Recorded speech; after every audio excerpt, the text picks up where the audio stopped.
क्या आप जानते हैं कि एक कप कॉफी सिर्फ नींद भगाने के लिए नहीं बल्कि आपकी सेहत को मजबूत बनाने के लिए भी बहुत ज्यादा फायदेमंद है। लेकिन याद रखें, अगर आप ज्यादा कॉफी पीते हैं तो ये फायदे नुकसान में भी बदल सकते हैं। तो आज हम जानेंगे कि कॉफी हमें किस तरह फायदा देती है और कब नुकसान पहुंचाती है।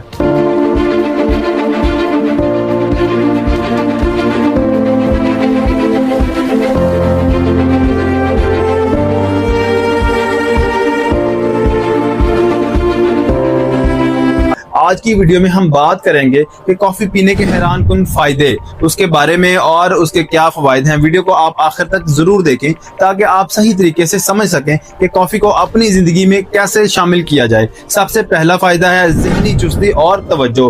कॉफी में मौजूद कैफीन जो है वो दिमाग को अलर्ट रखती है और ये थकन को कम करती है, फोकस और याददाश्त को बेहतर बनाती है। इम्तिहान देने वाले या देर तक काम करने वालों के लिए एक कप कॉफी बहुत ज्यादा मददगार है।